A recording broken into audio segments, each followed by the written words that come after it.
How's rehab at the moment? Yes, for patients. Yes, yes. Thanks. Yeah, that's right. I have to send you a link for the November session. Okay. This is Clara. She's our administration. She also rehab is with the acute hospital, so I don't have the room against what we started. Come October. Manly Hospital and Mumbai Hospital. Yeah. All the batteries are charged, right? So each time when you do just so it gives you a little bit of time to break. Yeah, I probably give them some work. For example, Wisconsin states that severe numbers. It's boring. So you Also, this morning, we looked in, so mountains of emails and they're trying to thank me. I'm like, I'm not considering whether to take another week. I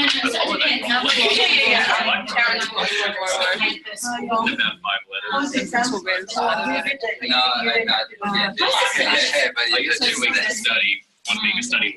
So I've got 1 week. It's either going to be a fish, like a second or third week. I couldn't find actual kind of thing. I decided And then when I took a look at it, my brother's got some time off. He wanted to go to I wanted to kind of see. I think you started to Google Wisconsin outside test. There's a couple of sessions that are fake versions of stuff. You're going to give it to a patient if you want to see how to do tests. You can run yourself through it. 16 First. Oh, okay. And you're not that anyway. Of course. No, I just wanted to see like what kind of test it is.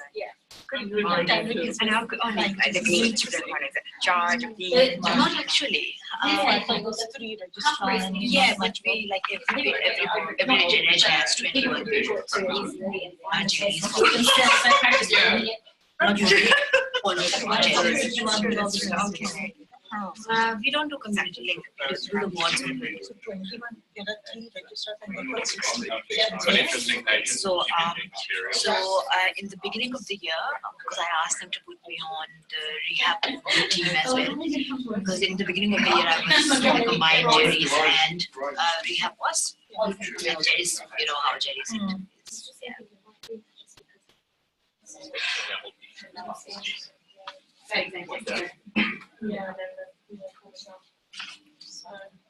Exams are done yesterday. So you start them? Yeah. 5 passing to Okay. Yeah. Probably. I can. It might be 10 pounds. I suck slices. Go short, go long. Always improvise. I'll then take charge. I'll be monitoring from above. From the cloud. From the cloud. She's happy to introduce herself. Okay.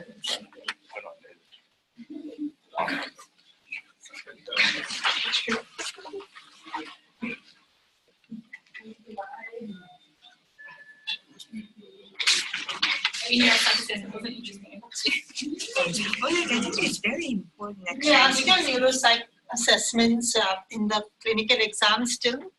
Yeah. Like they're still asking. So they can put a scenario and then they can ask you questions or ask you all to interpret the report to the family. Is that still how the OSCEs are running? Not for the sure. Potential still.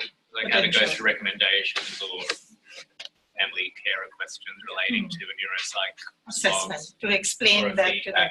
Session. I guess it might simulate all behaviour management strategies that can come out of the report. We wouldn't go through specific tests in the same way. No, I don't think they go through specific tests, but like you said, they can ask you all. I mean, if someone has had an assessment, so how you can apply that assessment to that patient or communications. Or discuss the report and things like that. Is there any? But certainly it's part of the program anyhow. So. I'm sure you got a lot of memories of papers or past questions at home. that you don't know of. No, then emails now to discuss and things like that after the exam. Super brownie points. Send it off. You're getting paid or you're getting leave? Really? What am I on? Annual leave.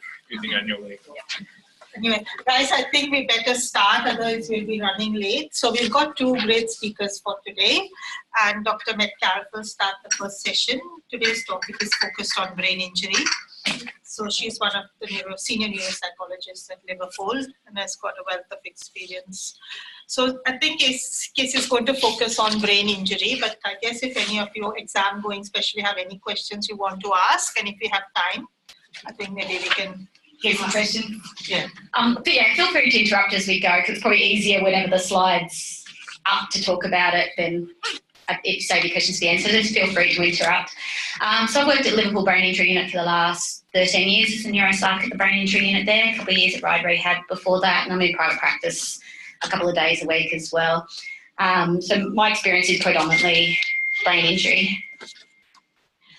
So basically today I'll look at what is neuropsychology, how it might be used in TBI assessments, what are the process, what do our patients go through, how it might assist return to work or driving, some practical things, and then capacity assessments, because I think this is an area, especially in TBI, that can be quite tricky, whereas, I mean, I'm sure it's tricky in all areas, but some of the geriatrics, they might be so impaired that capacity is quite easy to determine, where some of the TBIs, you know, they're walking, they're talking, it can be a more complex decision to make.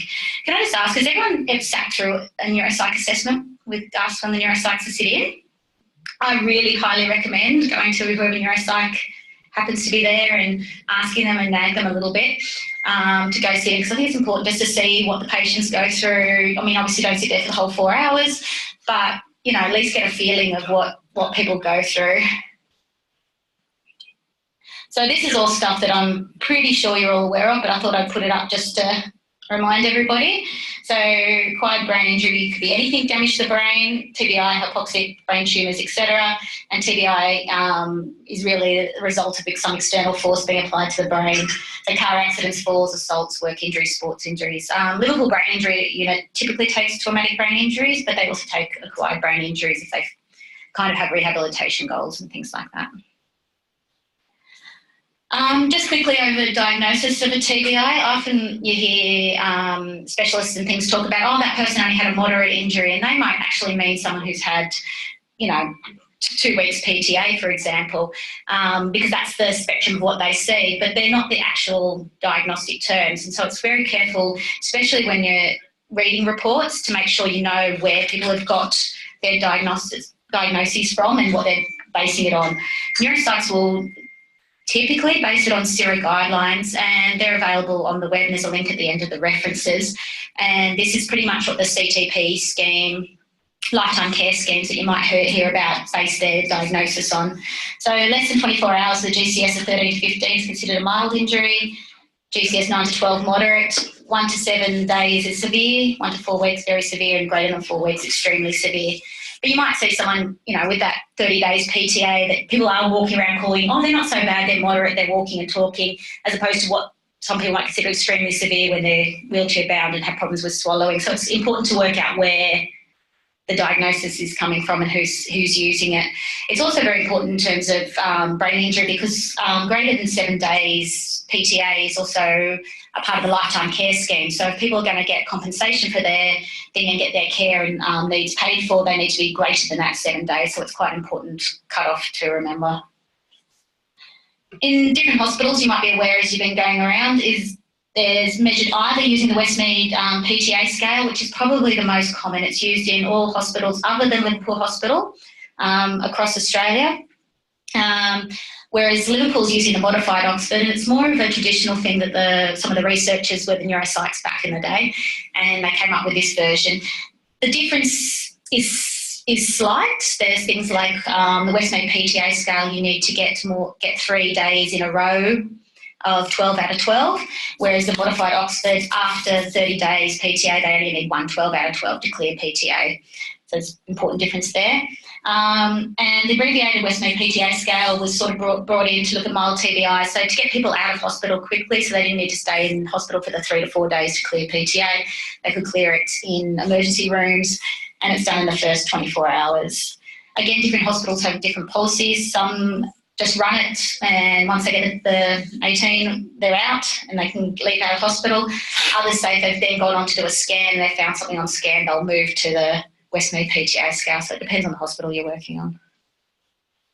And I've got links to all the different types of the PTA scales at the end.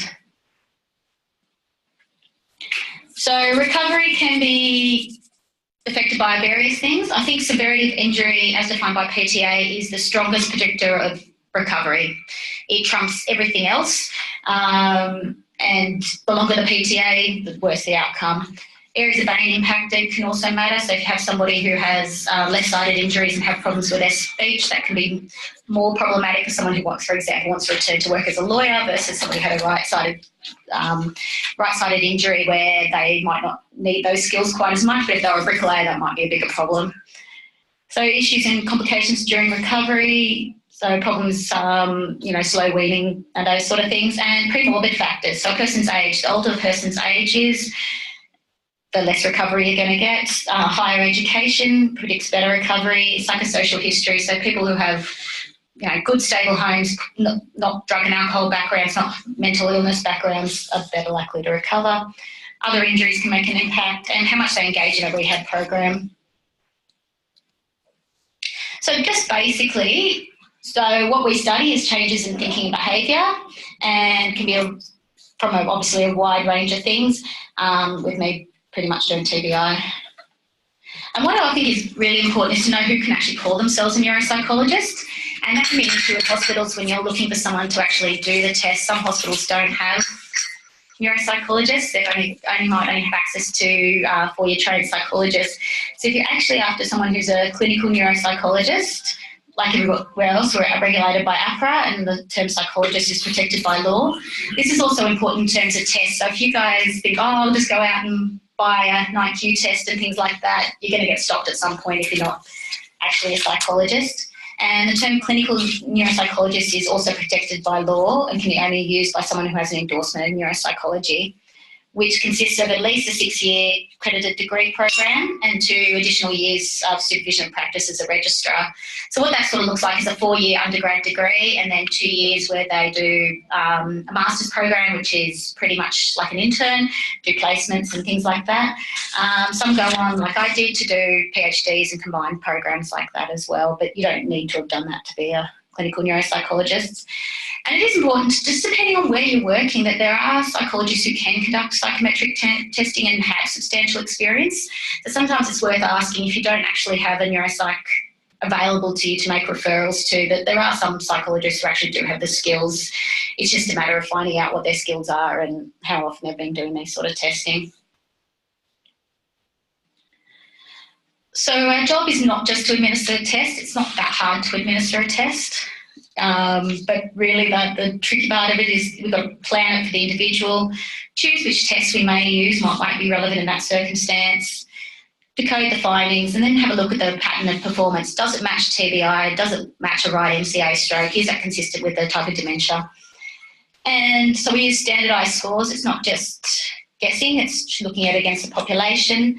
It provides a sensitive baseline for comparisons across time, which is important in dementia particularly, but also very important in TBI. So you get an initial assessment where people still might have quite a lot of problems, write a report, and you find in 6 to 12 months' time that report is not very useful because it says how impaired they are.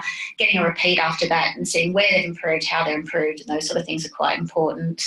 And we can look at where's more impaired. Are they more impaired executively? Are they more impaired in terms of their memory? Do they have a problem more with their language areas? And that's what the neuropsych can have a look at. And then we can look at recommendations and rehab directions from that. And I think this is where it's when knowing to refer. So sometimes it can be helpful even when you don't have anything on scan. So you might have someone with a 3 to 4 days PTA with nothing on scan, but they're still having problems with memory, attention, return to work issues. So it still might be a good idea to refer them. So because we're not, MRIs only show the structure, not actually the function. I think the world's getting a bit better with fMRIs and things like that, but it's not quite at the level of showing exact functioning. It's also important that neuropsychs refer to neuropsychs, even if you can't see anything when you do an MSE readout mocker, for example.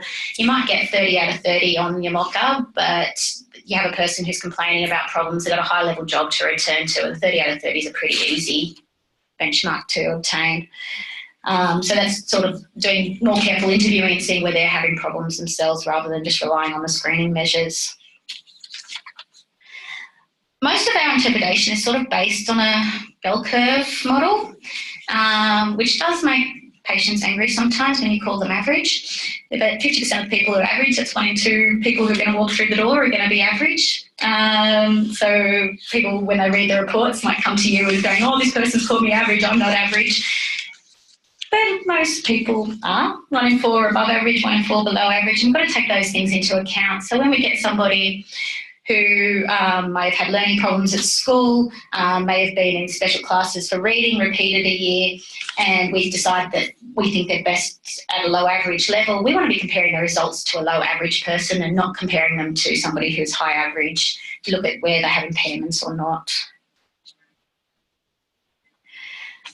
In terms of cognitive changes after TBI, attention, concentration and speed of thinking are probably the most common things you'll see at the mild end of brain injury.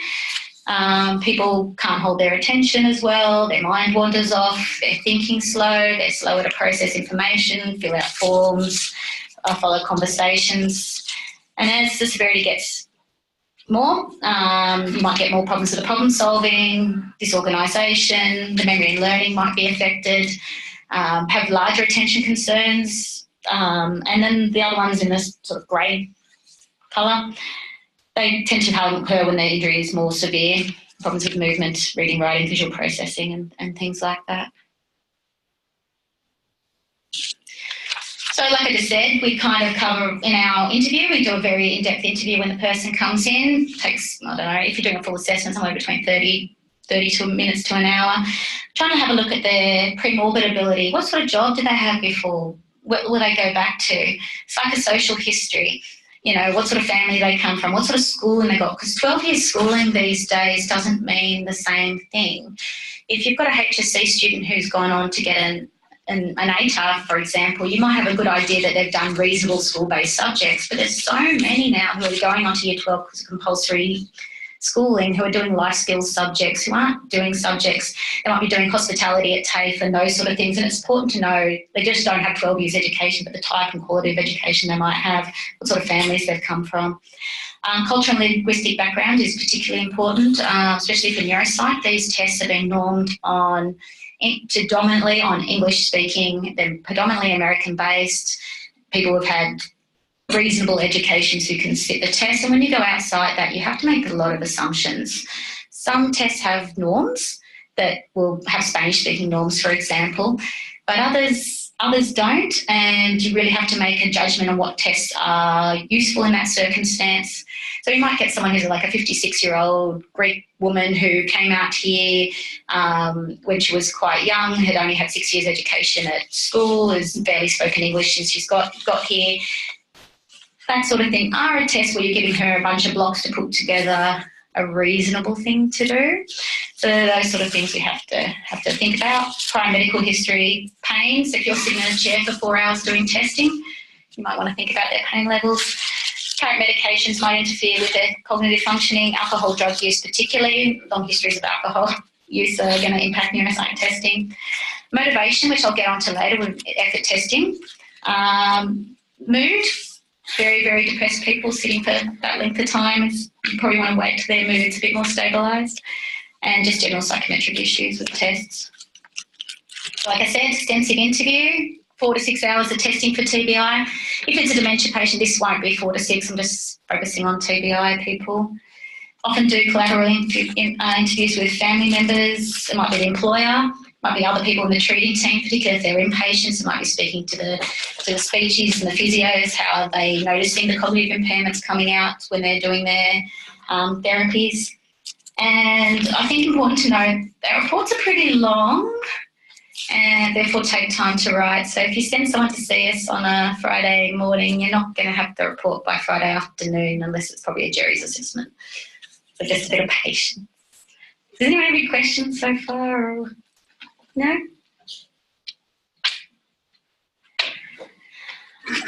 We really don't want to repeat these too often. You might want IMOCAs and RUDASs and things like that. You can repeat quite often. But a full neuropsych assessment, at least 6 months between assessments, and ideally 12 months should pass between them. And if you do that anymore, you end up with practice effects. And so all you might be seeing is if you get an improvement on you might get improvement on the test, but that doesn't relate to improvement in functioning. People just get used to hearing the same story over and over again, the same list of words over and over again. And the Zero guidelines, which I've got a link to at the end, really go through, and they do harp on about not repeating. So just being aware that really 12 months is ideal. We'll do it in 6 months, especially if someone's done one very early after coming out of PTA and then they're looking at return to work. Overexposure of the test material really limits our usefulness. Sorry, just going to ask, for a private neuropsych assessment, how much does it cost? It's like how long's a piece of string. So if you want a private one for rehab recommendations, for example, so it's just someone who hasn't got compensation or might have lifetime care funding it or something like that, you're in the region of somewhere between 1,800 to 2,500. For a session, I mean? It's typically one session, and then maybe a feedback session if they're lucky. And if it's pure medico-legal, where it's there for the court case and finalisation of settlement and things like that, can be up to $5,000. Yeah, we're not covered by Medicare. They've fought repeatedly to get some coverage by Medicare, especially if it's just for clinical reasons. You know, someone's had a brain tumour, for example, they don't quite fit into the brain injury unit criteria, so they miss out there, or their age is 66 but they're not demented and they kind of miss out there. Trying to get a private one, it's a bit expensive for a normal person to fork out $1,800 to sit through 6 hours of testing. There's an issue with the NDIS as well, because the NDIS won't fund us either. They often want it to get into the NDIS. They say, come back with a neuropsych, prove your cognitive impairment, prove your diagnosis from a neuropsych. They go, well, you won't pay for it. And I said, well, we won't get in without it. What do you do? So there's a problem there. Neuropsychs have advocated for Medicare funding for these sort of examples, but we don't have any. Medicare legals are a whole nother world of expense. Like I was saying before, we really don't want the tests exposed. They have good psychometric properties when they're given as a one-off or once every 12 months. They do not have good properties once you repeat them and repeat them.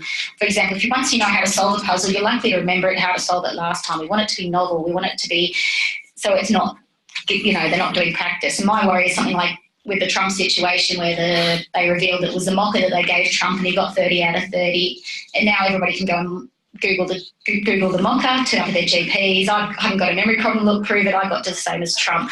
It is a problem, and it's something we want to limit. And if that's why, if you're talking to neuropsychs and they're getting cagey about either you sitting in because they don't want you writing the words down and then going off and reading them to your patients, that's the why we get a bit cagey about it sometimes. We really just want to keep them protected as much as they can. The test won't be put in the medical records for the same reason, because you'll find clerks and everyone else reading their answers to the IQ questions, which isn't very helpful. I think there's been a similar the Employable Me on ABC did it as well, and they exposed a huge amount of tests on that. You can see it on the thing. You can see I'm going to show you a couple, but it's a trusted audience here. It's not the global audience who can then go and practice the word list, which is the real word lists. So we'll look at pre-morbid intellectual functioning. So I'm going to go through each of these and sort of give you an example of the sort of tests that we might use to assess each of those domains. Things like personality testing. If you're just doing an assessment in like in a brain injury unit or a stroke ward, for example, we probably won't do a lot of personality testing.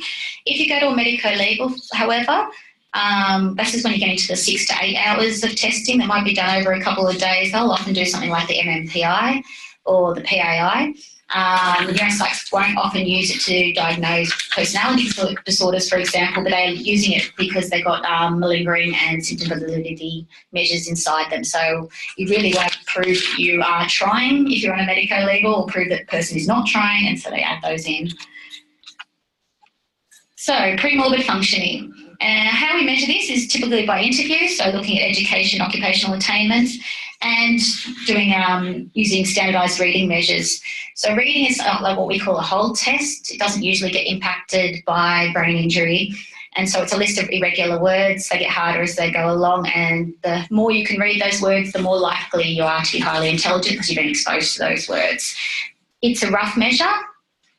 But that in combination with education and occupation can give us a good idea of where we think that person was on that bell curve I showed you before.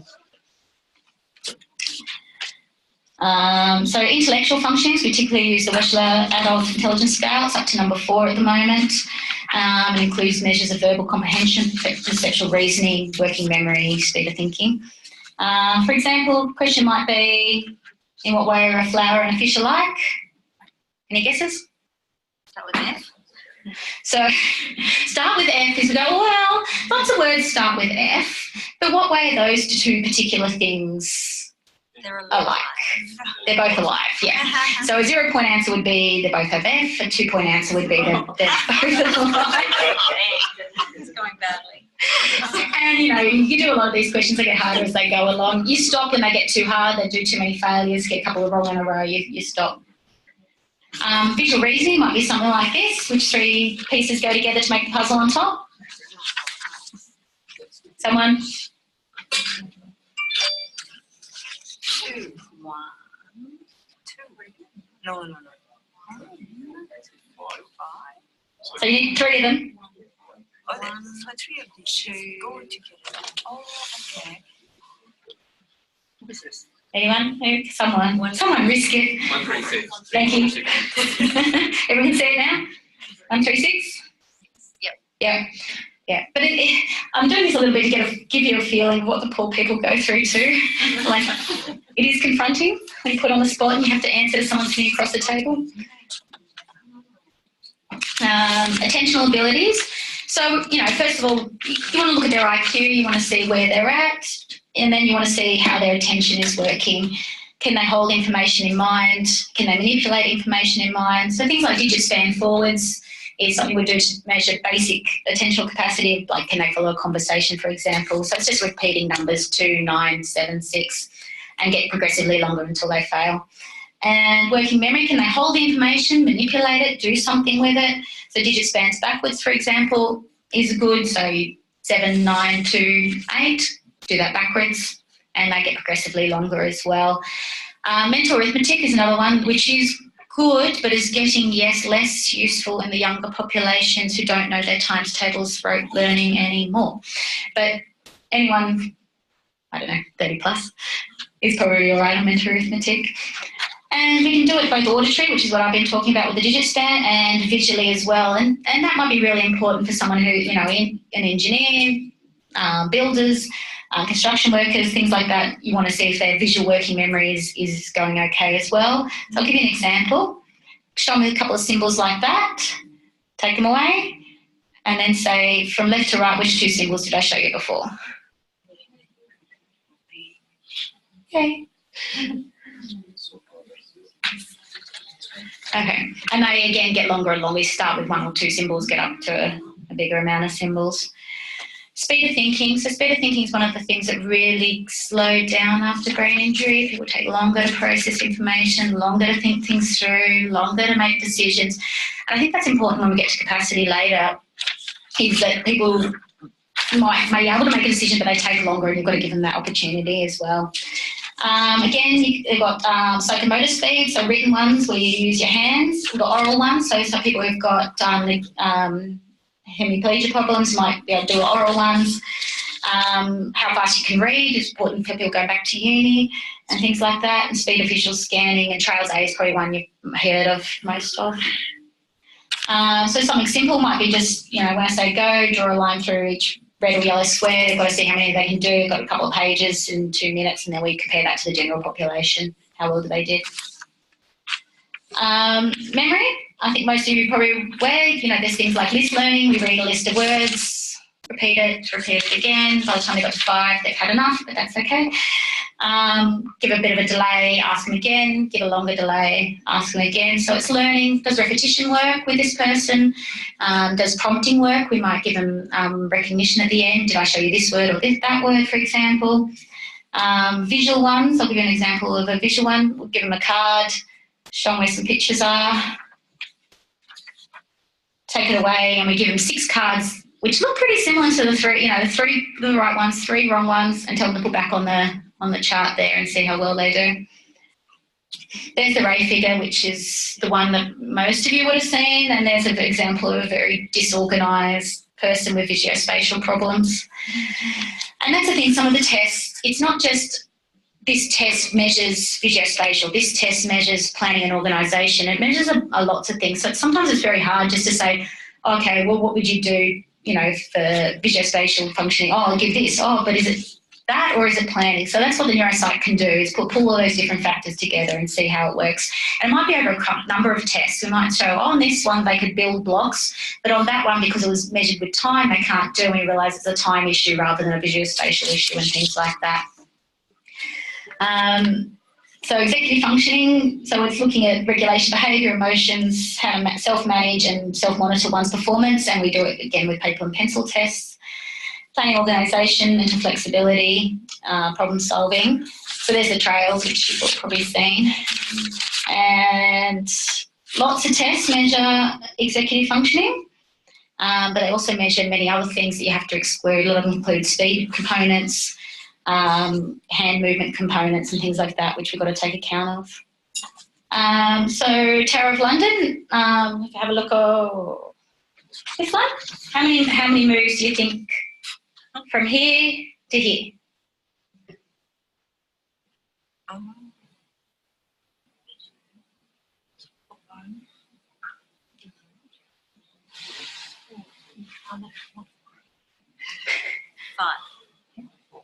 One, 2, 3. So, and then you can do this one. Anyway, take some thinking.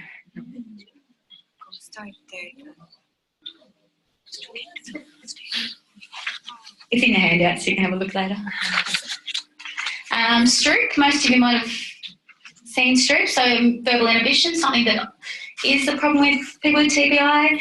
They might say things they wouldn't have said before. They can't inhibit the natural response. They make others around them upset because they say things inappropriate, and this is one way to test it. Easy enough to begin with, just read the words, green, yellow, red, black, blue, black, and then we say, can you say the colour and not name the words? Blue, black, green, red, yellow. Much harder. So you have to inhibit the automatic response is to read, because it's so automatic once you know how to read, and saying the colour is much harder. Can they stop themselves, and how quickly they can do this, because a lot of them can do it. It just takes a long time. So it shows, they take more effort to inhibit their automatic response.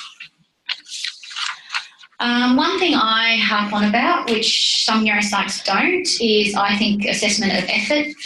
Validity testing, lingering testing is vitally important in all neuropsych assessments in traumatic brain injury. We can't predict who is faking and who is not, who is exaggerating and who is not, just by interview, just by a conversation. Sometimes you might have suspicions, but you don't really know. And some people might be giving you symptoms that really do correlate very well with brain injury symptoms, and so people, I can pick a faker. People have all sorts of motivations. In the TBI world, there are secondary gains. There are people with compensation claims. There are people with victim compensation claims, workers' comp claims, who all may not want to go back to work, who may want to get an extra payout and think doing poorly on neuropsych tests is the best way to do it. There's also another group of people we're doing a study at Liverpool Hospital at the moment looking at base rates of effort, how many people are failing the lingering tests. And we're finding there's a group that we think are a sick role group, so more primary gain. It's not about getting the money. It's about, I don't trust you as a doctor/professional to say that I'm bad. I know I'm bad, but I'm going to show you, and I'm going to show you to this point. Some only do it in the testing environment, and some actually do it in their home environment as well. So they should be able to tie their shoelaces up. They should be able to walk down the street independently. They're not doing it at home, and they're also not trying on testing. So in my opinion, it's for every traumatic brain injury or even acquired brain injury, it's really important to do effort testing wherever possible. Because there is repeated study after study saying we're not very good at guessing. Neuropsychs are not good at guessing, doctors are not good at guessing just by clinical judgment alone. So we've got a test called the TOM, which some of you might have heard of. So it's a test of memory malingering. Malingering is a very harsh word and I wouldn't use it very often. I know the testers call it. What I would say is the person is, if they fail the test, that they're not putting enough effort, they're not ready for testing, that their results are not valid. And that's the most important thing. If I write the report, I can't tell you if their results reflect their brain injury, reflect an exaggeration, or are completely put on. Malingering is a legal term that is, on that test you have to get a really, really low mark. It's very, very easy. You show them a series of 50 pictures, which sounds hard. Everyone goes, oh, I can't remember 50 pictures. How am I going to remember 50 pictures? It's really easy. And then you get to pick it out of 2 alternate choices and you need to score over 45 on the second trial of the test. It sounds hard, isn't hard. We've had people who are locked in who can pass it with eye blink. We've had people who are very hypoxic who can't remember who you are 2 minutes later. They can pass it. So I think always do it. Stand alone, there's TOM, test of memory malingering. We also use embedded measures because the problem with the TOM is people, lawyers, particularly who do medico-legal, have already exposed their clients to it, have told them how to pass it because it's very easy to Google. So we do embedded measures as well, which the lawyers and things like that don't know so much about. Given time, I won't go through this too much, and I'll leave it for Dhiraj to talk about return to work predominantly. But one of the benefits, I think, of neuropsych testing is providing recommendations, not only for in the treatment in terms of helping the physios deal with their memory problem or things like that, but making decisions about return to work, driving and studying. Driving correlates with neuropsych tests about 0.3, so only 30% of the variance is explained by neuropsych functioning. I think we're better than that in terms of making the opinions. Rather than saying trials B, you scored poorly, therefore you can't drive, I think it's more of a comprehensive thing. We've seen how to perform a test, how they can regulate their attention, and our opinion is based on a multitude of factors rather than just the test. I think we do a little bit better than just saying it's 0.3, but it's also important to know, a lot of people, we think, oh gosh, they can't drive, their performance is so poor on these sort of things. I've seen go on to learn with repetition, with lessons, with practice, have gone on to learn to drive and become independent. So I avoid saying neuropsych rules you out. It might rule you into saying, oh, maybe you don't actually need a test, but if somebody's performing poorly, I'd be looking at their capacity to learn on repetition. Give them a go in the real world environment. People have poor insight. What's this test mean? You've drawn a couple of lines together. How can you say I can never drive? And sometimes putting them in the situation is actually really important. As long as, it's with the driving instructor, it's with a NOT, it's with a dual controlled vehicle, and then they can actually get the feedback directly that that's probably not appropriate, or that they might have capacity to learn over time and get better. So people can, they can talk the talk. I'm great, there's nothing wrong with me. This is also probably the NDIS when the planners come out and they say, there's nothing wrong with me, I've just had a brain injury, but I'm fine. But they don't actually do that in real life. They need support to return to work, driving, study. So as I said, they can't walk the walk. I've just listed a few examples that might be written in reports just to give you an idea of how we might word the reports. They might have what some sort of recommendations might be in terms to work. It might not just be a yes and no. I think we're very, very important not to just be yes and no, but to have a look at where we can help that person to try and attain their goals of returning to work, even who might be an alternate occupation. I'll talk about capacity because I think this is a complex area. Neuropsychologists are often called upon to make the decisions.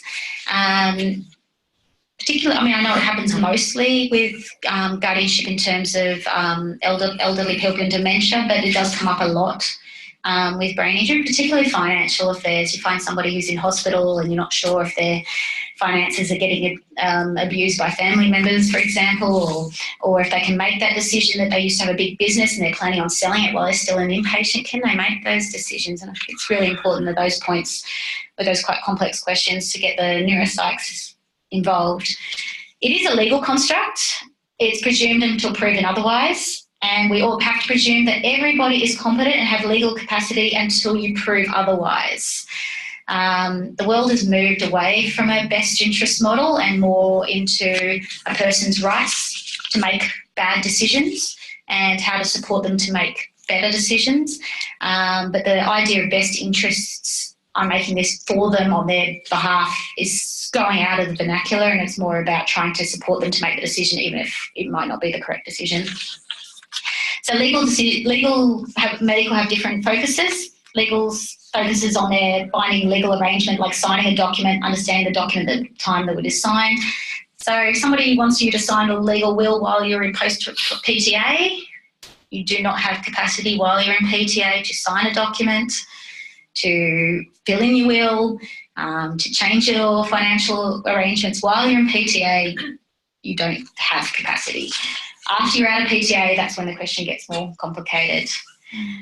Whereas medical system focuses on the person's general ability to deal with daily life and make rational, safe decisions, particularly medical decisions. Legally, a person must know the nature and effect of what they're consenting to or refusing. So they have to understand what it is and what the consequences of that might be. Make the decision freely and voluntarily. It's not someone sitting beside their bed saying, change your will, change your will. And they have to be able to communicate their decision, and that might be not necessarily by speaking or writing. Body language might be adequate. I find when you do go to the guardianship tribunals, they often don't agree that body language is adequate, particularly if you're making an arrangement where they can't actually put their hand up and say, I disagree with this. How do they put their voice forward if you have to ask them every time, do you agree with this? Because they can't actually suggest that voluntarily their own time. Healthcare setting, person with capacity is able to give informed consent, so for medical treatments, participate in treatment, agree to that, and plan discharge and things like that. So you've got to know what's going to happen during the intervention that you're asking them to do. Do they understand the results might be? What are the implications if they don't agree, which is probably the most common, especially in terms of geriatrics, in terms of accommodation decisions, where there's no, I'm not going to a nursing home is the first thing people say. And they've got to be able to evaluate the benefits and risks of procedures and treatments. And they've got to be given the information. You might not know it. They might not know this, but if you give them the information, time to process it, time to think about it, time to talk to others about it, they can come to that decision. But if you just spend 2 minutes talking to them at the beginning, they might not have a good understanding, and you've got to provide them with sufficient information to come to a decision. And what if they have a person who can't make the decisions for them? So at this point in time, they're called a person responsible. They're not next of kin anymore.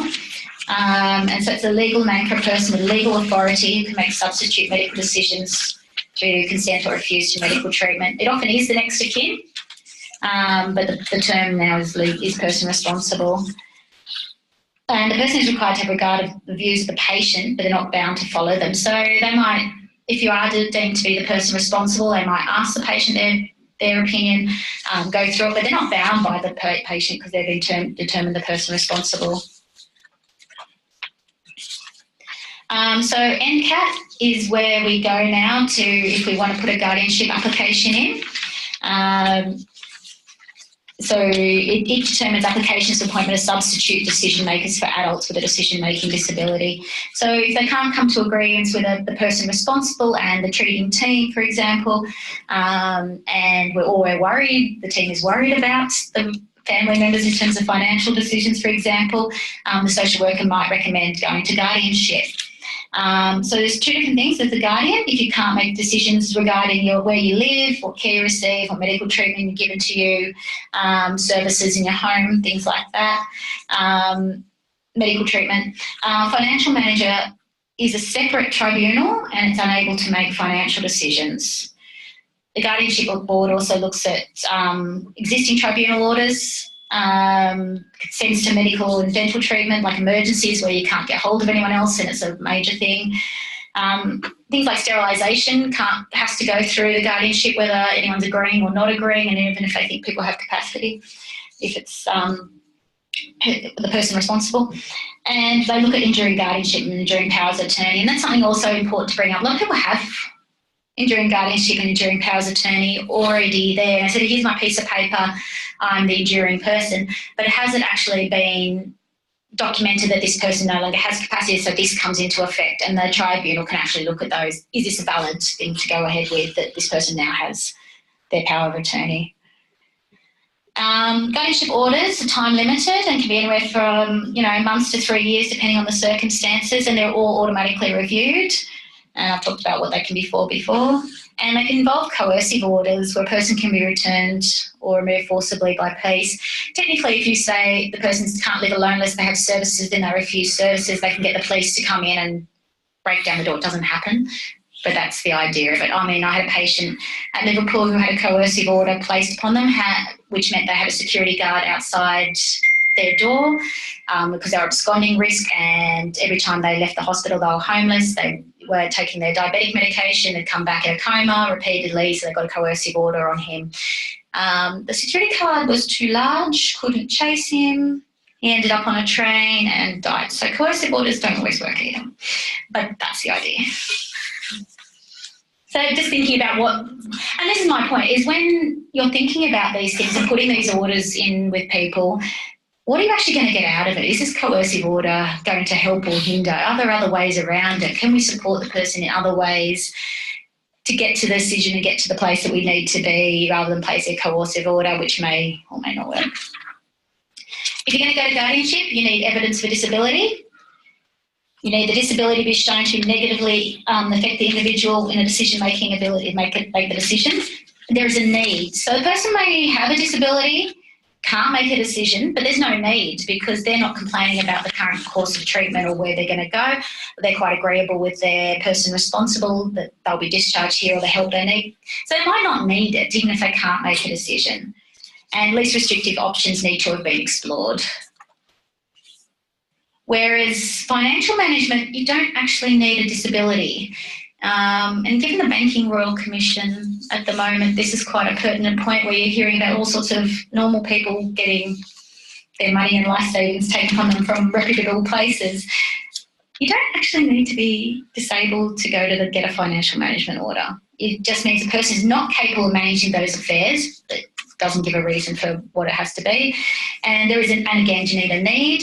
And this one still contains the best interest of the person, because sometimes there might be a need that the person's not managing very well, the person has shown they're not capable, but it's not in their best interest because the order has put so much arduous pressure on them, has caused so much mental health concerns, that there will be times where the tribunal says, look, I know this person needs it, but to do so will actually impact their mental health to such a degree that it's not actually worth doing. They're better off just being broke. So what we can do, we can look at objective evidence regarding the nature and extent of the cognitive impairments. So that's the neuropsych test, looking at where things are impaired, how they solve problems, can they remember things, provide diagnostic and prognostic information. Well, if it's a TBI, look, this person might recover over the next 3 months, so maybe having a limited order is a better idea versus dementia where this person is likely to decline, so you might need a more permanent, long-standing order. You've got to explain how it's impacting their decision-making ability. Go through, like, they don't perform well this test, they answered questions in this way. It's very much a test and interview scenario. It's not just looking at test results and saying that person doesn't have capacity. They might do very poorly on testing, but actually have good reasoning and good pre-morbid knowledge so they can compensate for their weaknesses in that way. And also we try to look at supported decision-making. How can we help this person come to the decision themselves so we're not taking that very important right away from them? It's not unitary, so people might not have ability to make decisions about their finances, but do have decisions that can make decisions about where they live. They might be able to make decisions about who they place in their will, but not have the decision-making capacity to decide on how much compensation they should receive without a legal tutor. It depends on the complexity of the question. If somebody has a $6 million payout and wants to revoke their order, is a very different question to somebody who's just on their DSP living day to day the risks involved in that. People who have big payouts often have a Centrelink preclusion period, which means they're not allowed to get any money from Centrelink if they lose their compensation fund for like 20, they might get up to 40 years sometimes. And so the risk is quite high then, so they have to have a really good understanding of how long this money needs to last, what they're going to do with it, again, versus someone who's on DSP and just has their rent already taken out of their DSP, the electricity already taken out, so their money is there just for their daily spending. So you've got to look at the level of the decision. We are considered the gold standard, but we're not always available. I think most of you might be lucky enough to work in areas there are neuropsychs, but there are plenty of areas in the hospitals that do not have neuropsychs available to them. And so if that's the case, they will take without us if it's clear-cut enough. Sometimes it's so obvious that we're really not needed. If you can't participate in a mocker or a RUDAS, or you can't answer the yes/no questions, you probably don't need a neuropsych. You can make that decision yourself on the spot. You can go to the social worker, and if they are demanding that they get a neuropsych, I think your opinion is the opinion that is needed rather than going to the neuropsych. But if you have access to one and you're on that borderline of, I'm not really sure this person scored, 18 on the mocker. I asked them one day, they sound reasonable when I'm talking about going home. The next day, they're stubborn and they, don't seem to listen. I'm not really sure. I think it's always best just to find the neuropsych who's in your area and give them a call so they can walk you through the process of that hospital. And they can help you decide if it's necessary, and then provide alternate options if neuropsych is either unavailable or not determined as necessary. So they might give you some advice. How about you do this and this, and we can look at it that way. Or they might say, look, I'm going to come up to the ward and do the capacity assessment. At Liverpool Hospital, we're using this at the moment. I don't know how clear that is. I don't know what's gone up the top there. But it sort of has a list of questions. It's nice to run through in your own head. Is a patient medically stable? Well, if they're in a delirium, neuropsychs don't want to see them. It's not, they don't have capacity while they're in delirium, and also they're likely to come out of that, so you wait to a time when they are actually medically stable. So this is just a checklist that might give you some thoughts before you ring the neuropsych, and have them down just so you can have a think about what might work, especially if you have limited access to neuropsychs. Dr. Metcalf, your slides don't correlate with our handout. Really? They should. I only sent them. Would you be able to maybe send them again so they could email them to us? Why don't And also, if they email them, we could read it, but we can't read that table. It's tiny on our sheet. Email's there? Is the email on there? Yeah. Your email's on here. Yeah, we have that. Sorry? Good afternoon, everyone. I'm Dhiraj, occupational therapist and team leader at Head to Work. Head to Work is actually part of Liverpool Brain Injury Rehab Unit, and we provide vocational rehabilitation services to people with brain injury. Okay.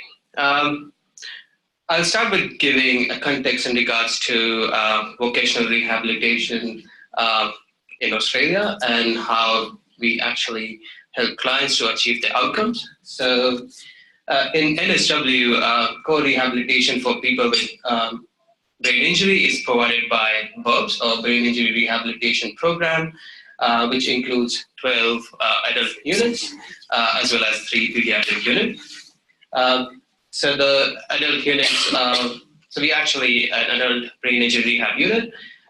We have a team of inpatient staff, which includes rehabilitation specialists, nurses, as well as community staff, which includes allied health professionals. Head to Work is actually an extension of the rehabilitation program, and we are based off campus, so we are not on the hospital campus. So Liverpool Brain Injury Rehab Unit is the only rehabilitation service that provides vocational rehabilitation in NSW. In regards to other units, they actually outsource vocational rehabilitation, so they would refer their clients who want to return to work to an external agency. Okay, so there was actually some study in regards to vocational outcome for people with traumatic brain injury. And So before that, international studies have been conducted, but there has been a discrepancy in regards to the return to work rate. So basically, how many people actually return to work successfully. So majority of the studies mention that the return to work rates fall between 30 to 50% for severe traumatic brain injury. So basically that means only up to half of the population with traumatic brain injury actually return to their to employment. And it was also noted that around 90% of people with mild traumatic brain injury managed to return to work within first 3 months post-injury. Just coming back to the vocational outcome study that was conducted by Agency for Clinical Innovation. So they noted that during the time of the study, out of 721 patients who sustained a traumatic brain injury, 73.8% were working. So they were engaged in some sort of employment. However, post-injury, 54% of them had worked at some point. So around 304 people returned to work at some point, but only 29% were in open employment and at the time of the study. So basically it means that people do return to work, around 50%. However, even within that population, they sometimes fall out of employment, and unfortunately, they are either unemployed or they return to, or they find unpaid employment. So the remaining 97 individuals who had actually fell out of employment and they didn't have any jobs to return to. However, it was noted that 70% of those working were actually working with their pre-injury employers. So basically that means that people who had a job to go to, so for example, they had a supportive employer who was willing to take them back, there was a higher chance of them returning to employment. It was also noted that there was a significant shift from hours they were working. So people who were working full-time hours, they tend to actually return to work, but only part-time. Okay, just looking at what are the predictors of return to work. So, how does brain injury impact on the return to work rates or chances of returning to work?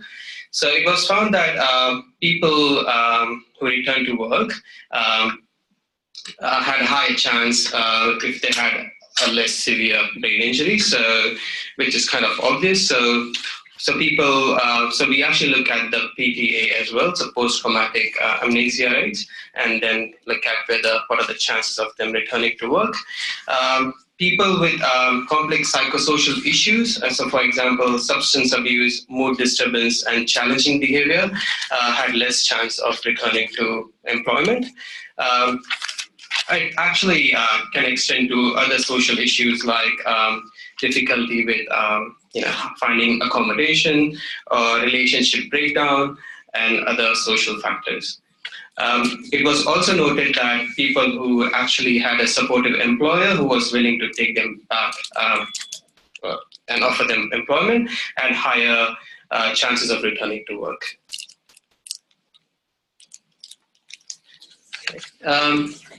So as we all know that, with traumatic brain injury, there is a period of, Sorry, out of the figure you showed before, do you know how much those who had a traumatic brain injury happen at work, like a work cover cases? Out of those figures you showed, 73.5. Yeah, so the vocational outcome study actually didn't differentiate the return to work rates based on the funding level, but I can give you some input from my side in regards to our head to work service and how compensation status can actually affect return to work. So I'll come to that later.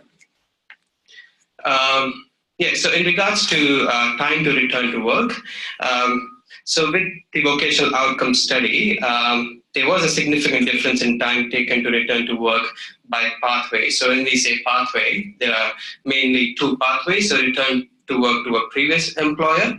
So it was noted that on an average, people took around 5 months to return to their work after the injury. So on the other hand, with clients who actually lost their employment and they needed support to find new employment, it took them around 13 months to return to some sort of employment.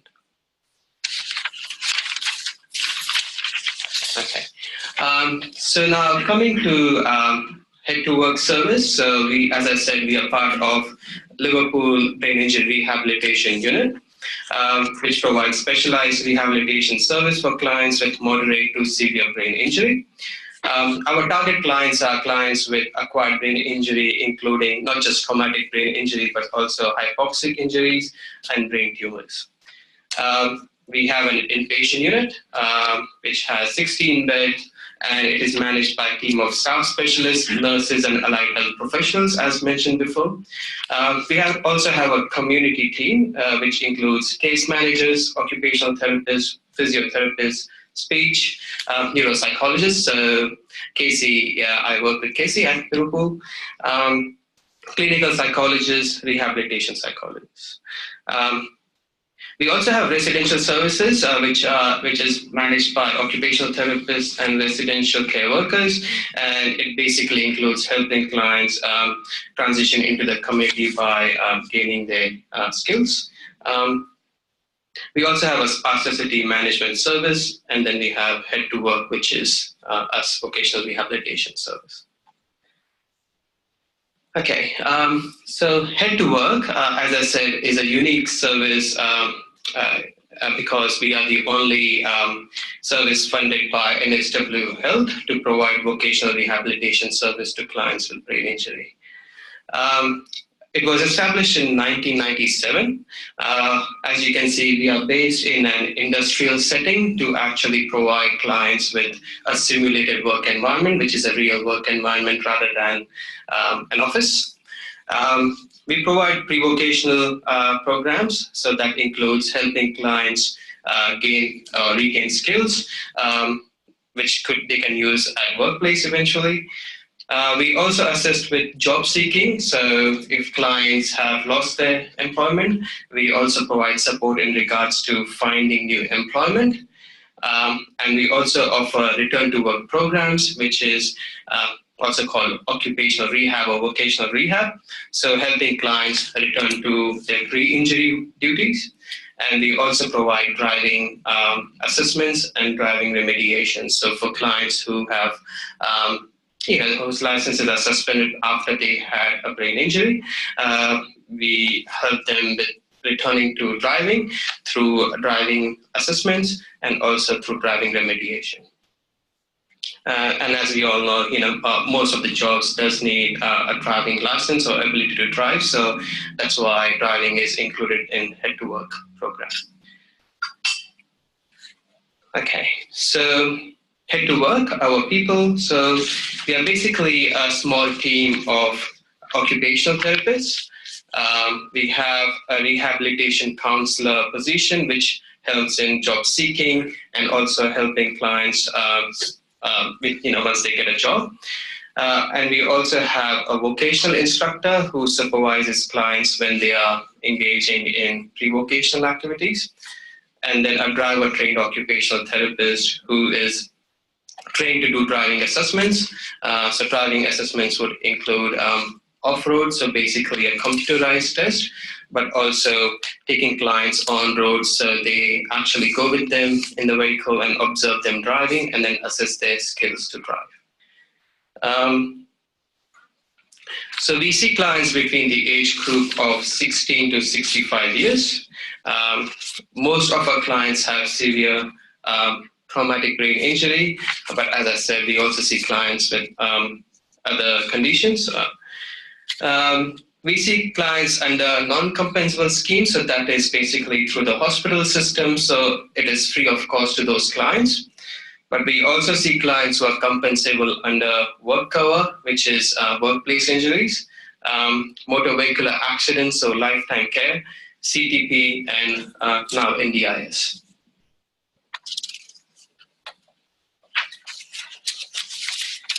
So how do we support our clients? So in regards to return to work, we usually try to first pursue the first pathway, which is return to work to pre-injury duties. So that gets a high priority. So usually when the employer says that we are happy to support our patients to return to work, we actually consider it as a high priority because it's important to keep that employment rather than losing it and then trying to find another employment.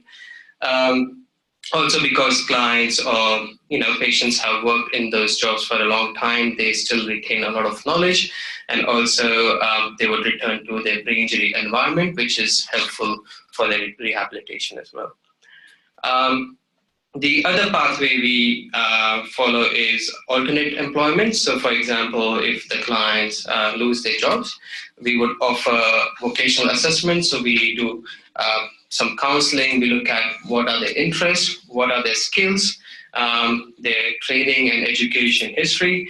And then based on that, we would do some labor market search to look at what jobs are available for this person. And then we help them with looking for a job as well. However, unfortunately, not all clients are ready for return to work. So in that case, we follow pathway third, which is pre-vocational programs. So that is basically providing some interventions in the form of group therapy, doing activities like woodwork. We actually have a woodwork workshop, market stall, which involves doing some retail duties, and outdoor activities like gardening to help them build their skills so that they are ready to find employment or return to their pre-injury duties. So that's the third pathway we follow. Just going back to pathway one, that's a flow chart in regards to a client's journey to return to their pre-injury duties. So when they come to us and they say that the employer is willing to offer them job, that they used to do, or it could be, for example, work cover where they had a workplace injury and the employer is actually obligated to support them. We call them injured workers to return to their pre-injury duties. So in that case, we would then look at pathway one, like pre-injury employment. So when we first get the referral, we contact the employer and introduce ourselves and mention that we will be involved in supporting clients to return to work. And also, just introduce to key members, for example, their return to work coordinators, like most employers would have a return to work coordinator position, or we would liaise with the immediate supervisor if it's a small business or a small organization. We would then move on to the assessment and planning phase, which involves doing, collecting as much as information we could. So, for example, going through their job descriptions if they have one, also getting some a job demands list filled by the employer to look at what are the physical, social, cognitive demands of that job. So it could be as specific as the client is expected to use Microsoft Office.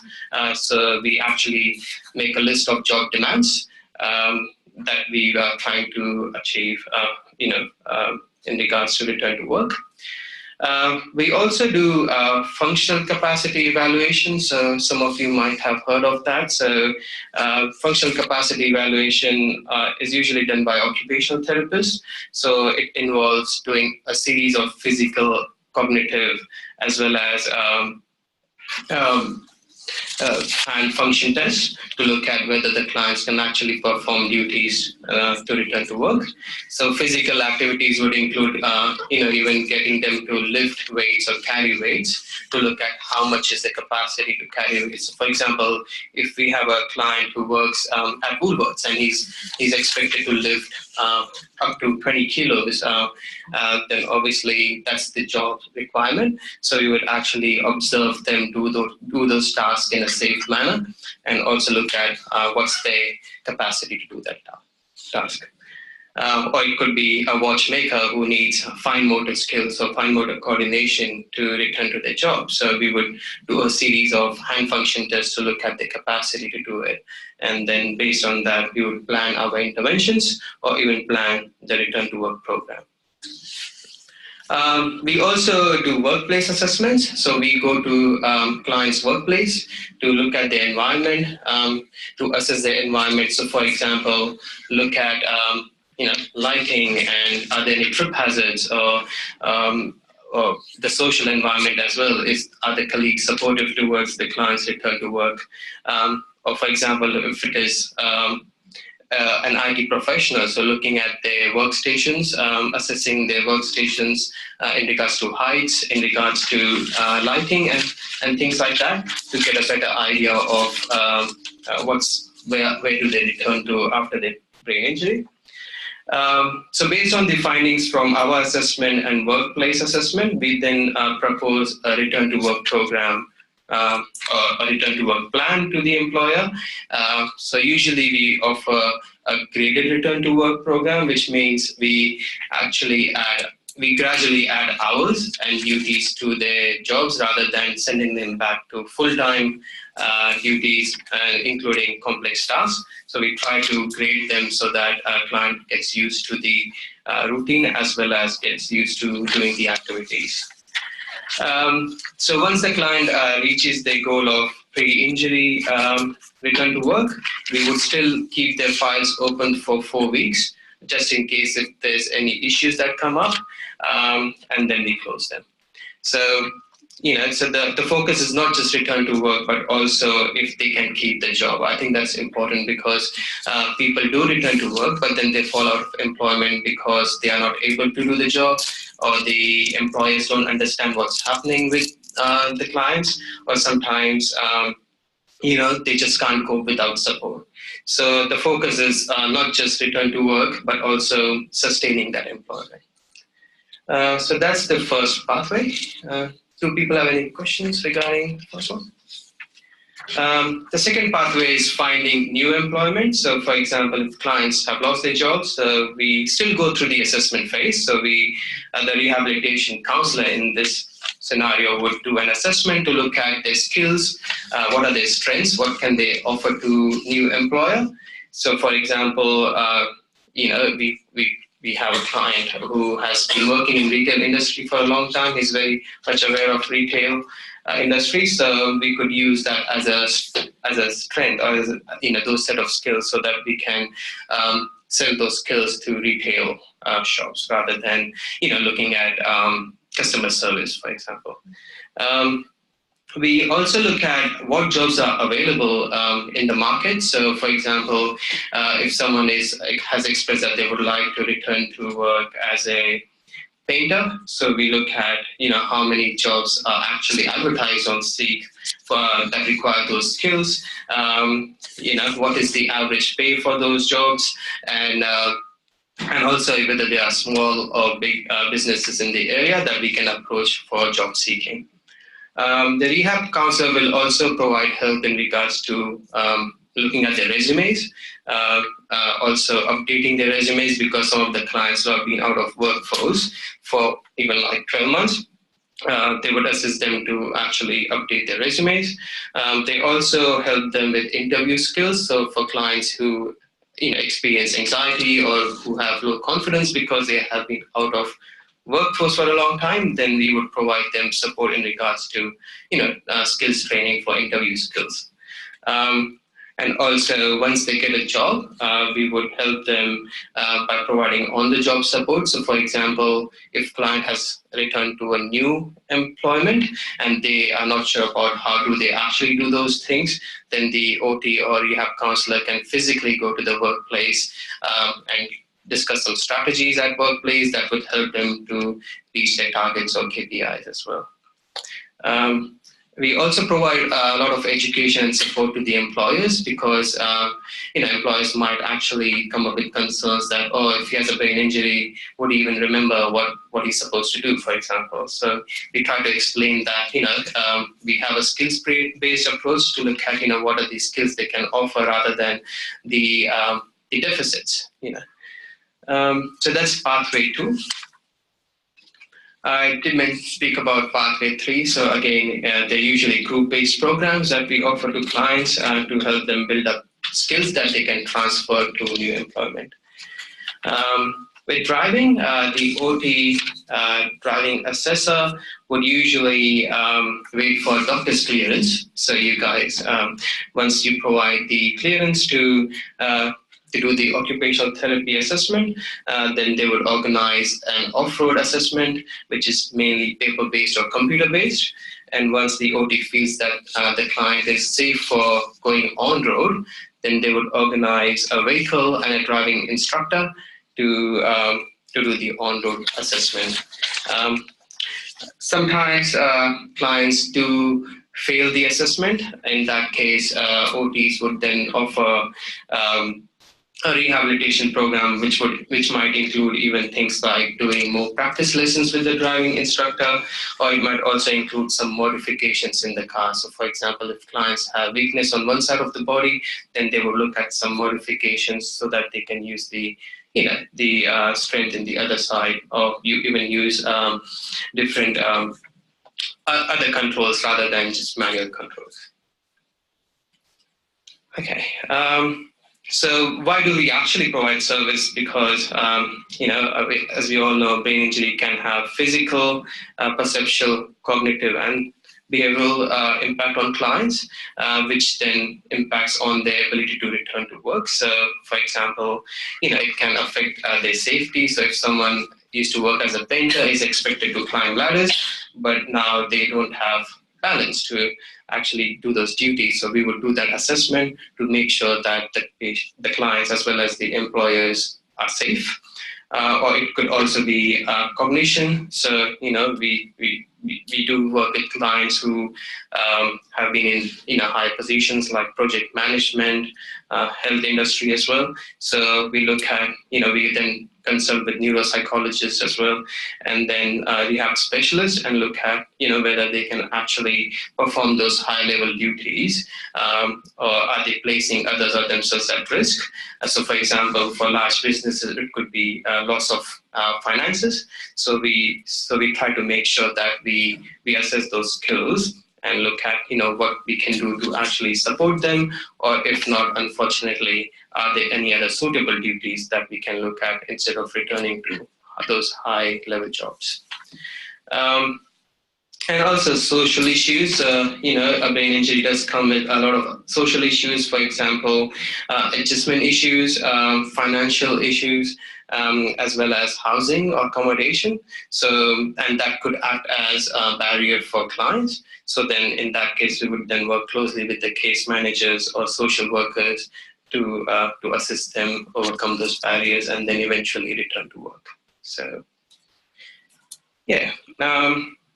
So how do we assess clients? So as I mentioned, we use information gathering techniques. So we do initial interviews. We also refer to neuropsychology reports and input from other team members. We do need medical clearance from the treating doctor every time we implement a return to work plan. So we do consult the medical specialist as well. Workplace visit. So as I mentioned, we go through the job description, job demands, as well as look at the environment. We also use some evidence-based assessment tools like PRPP, which is an occupational therapy assessment tool that we can use to observe clients while they are doing a functional activity. So for example, if it is a bike mechanic, then fixing the tires, for example. So we actually break those tasks and then we assess their skills to complete those tasks. We also do functional capacity evaluation, as I mentioned before, to look at their capacity to lift, carry weights, their balance, their mobility, fine motor skills, and upper limb function as well. So some photos. So that's the first one is an OT assessing client's workstation, looking at the heights as well as posture. The other one is basically depicting workplace assessment, where we actually go to the work sites and observe client's environment, talk to the supervisors and the workers as well. That's photos from functional capacity evaluation. So the first one is OT observing a client lifting weights at two different levels. So it could be waist level, So from floor to waist, from floor to shoulder, or from floor to overhead lifting. So, depending on the task. So, for example, I work with a person who is a truck mechanic who is actually expected to lift heavy weights like truck parts to different levels. So that assessment becomes important in that case. We also look at balance. So, for example, tasks where clients are expected to climb ladders or work on heights. So it could be builders, construction industry, painters. So we would test their balance, and also hand function test. So that's Purdue pegboard, which is used to assess clients' fine motor skills. Okay, interventions. So what else do we do apart from return to work? So we also help clients to improve their endurance and strength to carry out those tasks. So we would provide them opportunities to do activities at our workshop that would involve physical activities, which will help them improve their endurance and strength. We also help them with cognitive functioning. So, for example, we had a person who was interested to return to her admin position. So we would kind of set up some admin related tasks, sometimes easy, sometimes challenging ones, so that she can actually perform those duties and build those skills before they return to work. Also, when they return to work, sometimes they might need some compensatory techniques. So, for example, I worked with a person who was a gardener, but he would actually forget the steps to perform gardening activity. So in that case, we would encourage them to use some visual strategies like, keeping a diary, making a list of things that they would need before they go to the work site, and also use it as a visual memory aid to carry out their activities. It could be compensatory in a way that, some of a client who has severe back pain, on top of brain injury, then looking at workstations and looking at can they actually perform some duties in standing position, and then liaise with the employer to offer that support. Just going back to that question regarding work cover and return to work. So as I mentioned, with work cover injuries, the employers are obligated to support the return to work program before they can look at suitable duties, or even offering a compensation and closing the file. So yes, so the return to work rates for compensable clients are higher as compared to non-compensable clients because of employers' obligation as per the Workers' Compensation Act. So we are a work cover accredited service, and we are expected to achieve an outcome of around 85% for return to work clients under work cover scheme, and that's for return to pre-injury employment, whereas return to work rate, the target for new employment is slightly less, so it can be up to 50%. So because we work cover also acknowledges that for clients who have to find new employment, the chances of finding employment is less as compared to returning to pre-injury duties. Yeah. So any questions? Right. I can go through a case study now. So this is for a client who is 61-year-old male who sustained a traumatic brain injury after a motorbike accident back in September 2016. So Jack actually worked as a heavy vehicle mechanic or a truck mechanic for a big company, a very popular one actually. He has been working as a truck mechanic for 25 years, and he was very knowledgeable. He's very knowledgeable and still in regards to working as a truck mechanic. So when he had an accident, his GCS at the scene was 6 out of 15, which dropped to 3 out of 15 at admission to emergency.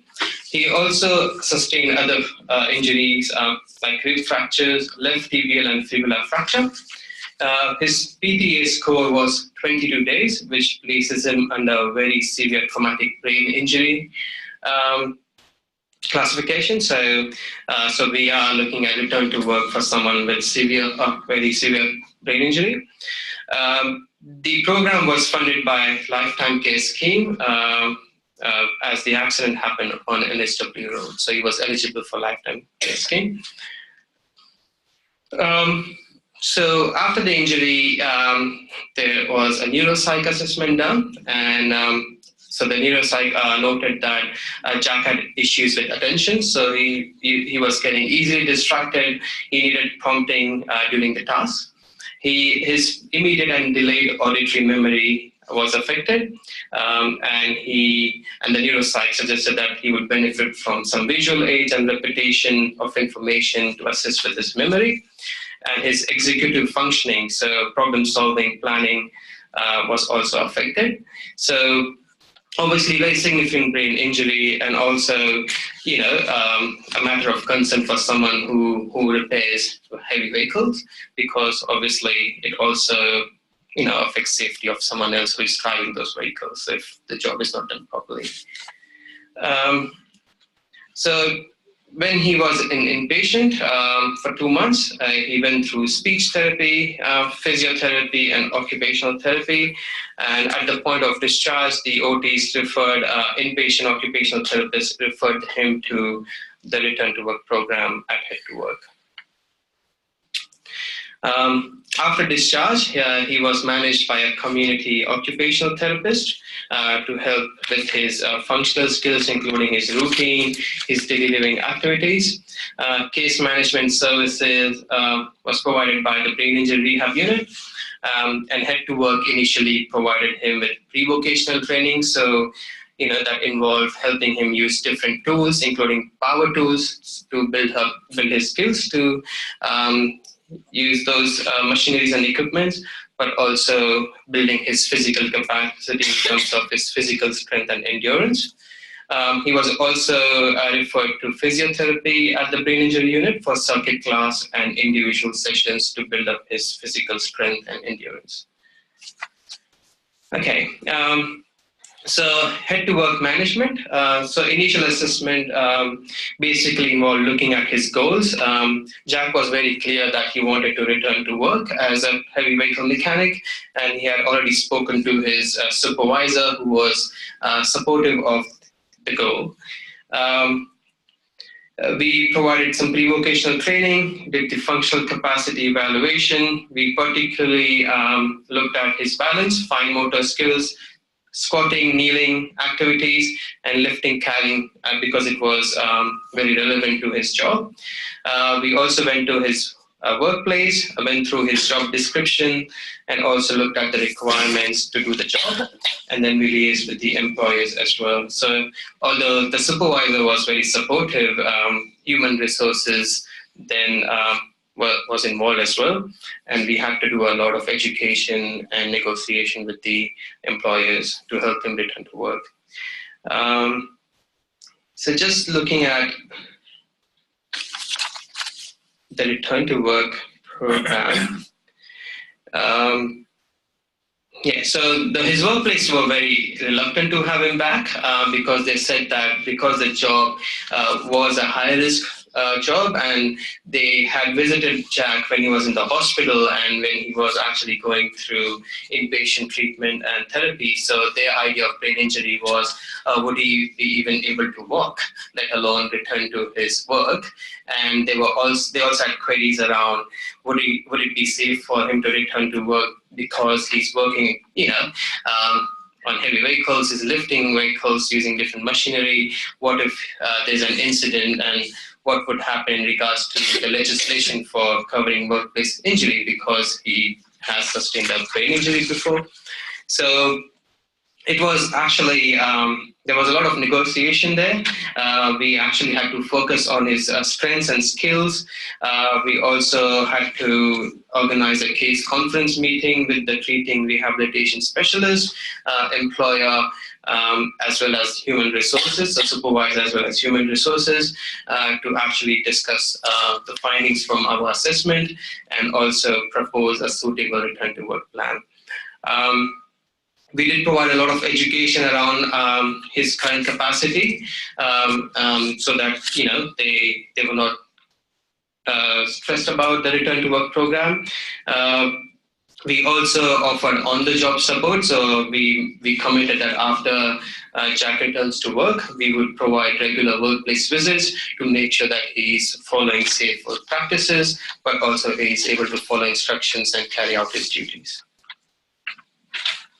So after the employer was willing to take him back, we then proposed a graded return to work plan, which looks like that. So we kind of try to be as specific as possible. So we write down what's our client's return to work goal. So again, if you have a look, it basically says that the eventual goal would be to return to full-time duties and pre-injury duties. So it's very specific. We also make a list of pre-injury duties as well. So again, we try to be as specific as possible. We obviously duration of plan. So in this case, the plan was a 6-week return to work plan. In regards to the shifts, we also look at the time. So for example, if client tends to have cognitive or physical fatigue towards towards late afternoon or end of the day, so we try to negotiate around the shift time hours as well. Also, we offer a graded return to work. So if you have a look in first 2 weeks, the client was expected to do only 6-hour shifts, alternate days, so that he gets a chance to go back home, recover from his shift. Also has the following day to recover and then be organized for the following day. So basically also getting used to the routine because he was away from work for a significant time. So it's basically a graded program. Then we gradually add more hours as well as shifts and try different things as well. So for example, the second phase, if you have a look, week 3 and 4, we try 2 consecutive shifts, 8-hour shifts, so that we can test whether the client can actually recover from the first shift and then return to work in the morning next day. We also have one gap there, 1 day on Wednesday, so that he can recover from those 2 shifts and go back on Thursday. And with the eventual goal, so week 5 and 6 was to return to work, 8-hour shifts, Monday to Friday.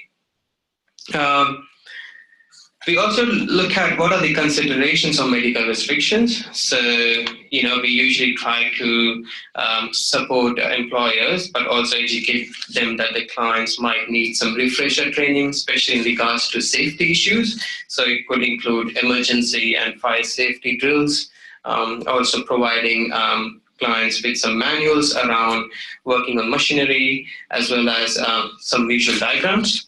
We also look at rest breaks. So if our clients have difficulty with cognitive fatigue or physical fatigue, then we do encourage taking some short breaks to recover. So rather than, being cognitively fatigued and making errors or placing themselves or others at risk, we would support those rest breaks so to help them recover and minimize any errors. We also encourage clients to use different memory strategies like writing down information, use visual diagrams to help them remember, and also, repeat information if needed. These programs or plans are monitored very closely, so we do have arrangements with clients and their employers to catch up. It's usually once a week at least. We also try to organize review meetings with clients and employers at regular intervals. So in this case, it was a mid-plan meeting at week 3, and also a meeting towards the end of the plan to discuss any issues. We also encourage employers to bring up issues earlier rather than wait for those meetings. So if they observe something that's significant, so for example, clients forgetting a step of the task, which could actually place them at risk, then we actually tell them to call us immediately rather than wait for those meetings so that we can address that. There's also some education regarding errors. So for example, with a client who was working in IT and he was doing quotations. So, there was some so the supervisor seemed to be very strict on this particular person because he had a brain injury and he didn't want to take any chance. But sometimes we have to educate them that, you know, errors do occur. Even people without brain injury can make errors. So it's not about, you know, micromanaging them. It's more around trying to find out if there's anything significant happening and then giving us feedback so that we can use some strategies rather than, you know, have a disciplinary action or, you know, talk about cessation of employment. It's more around helping clients return to work. And sometimes compensatory techniques do help them to perform their duties. So, you know, you can always do one task in different ways. So a lot of education involved there. And yeah, and at the point of closure, we meet with them and make sure everybody's happy, and then we close the file. Yeah, so as I mentioned, after we keep their files open for 4 weeks and then eventually discharge. Yeah, that's it. Any questions?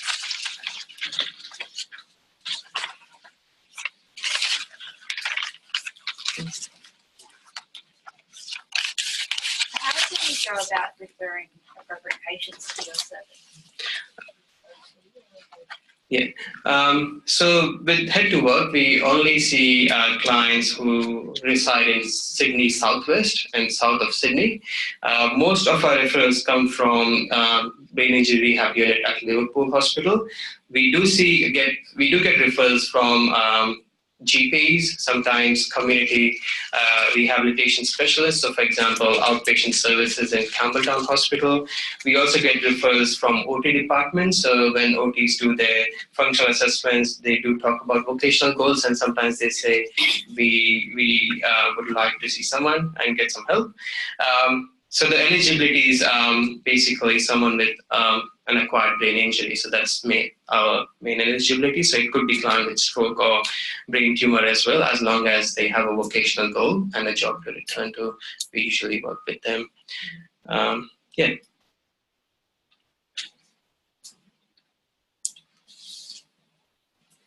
So at the moment, like the 16 beds, how many percentage are like, you know, patient had traumatic brain injury? How many percentage are, you know, having a stroke or tumor? Do you locate certain percentage for each one, or just majority are just traumatic brain injury? So you're referring to I mean, you have patients in inpatient unit or? Patient, Nearly all TB on the unit, they're nearly all traumatic brain injury. Okay, sorry. That's right. Yeah. Community and Head to Work, you get a bigger mix. Yeah. And occasionally you'll get someone on the ward, but wards predominantly. Yeah. But with Head to Work caseload, we do have around 10 to 20% of our caseloads that clients who actually come from community outpatient clinics or neurology wards and so on. But majority of them are traumatic brain injury clients from the units. Because I'm the registrar, we have one hypoxic brain injury, one stroke, but the rest is traumatic brain injury. Yeah.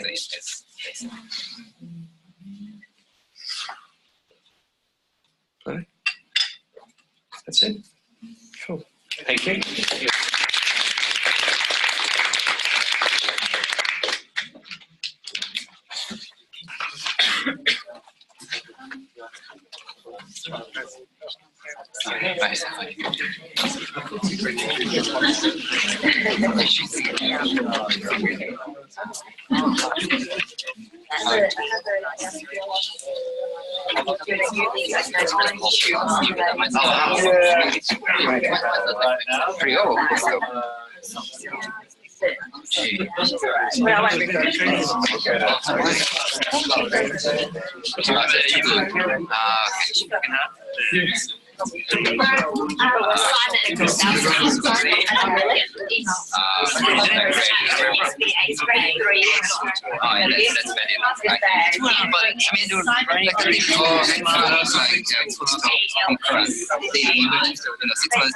12 months and So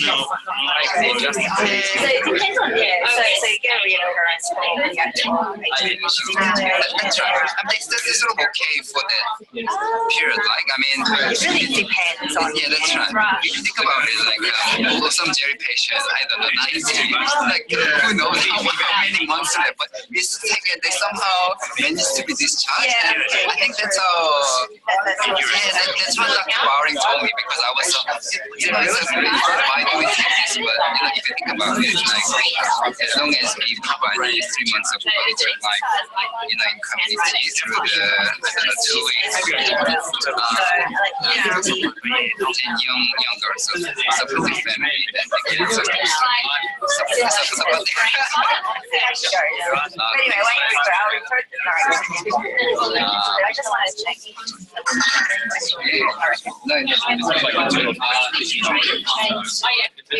Hello, long time no see. How are you? It's really good. Oh, good. I was like, no one's when I started, it was like no one here. What you do is you just change it around. It was really useful. Right. You never know. Yeah. But, yeah, until you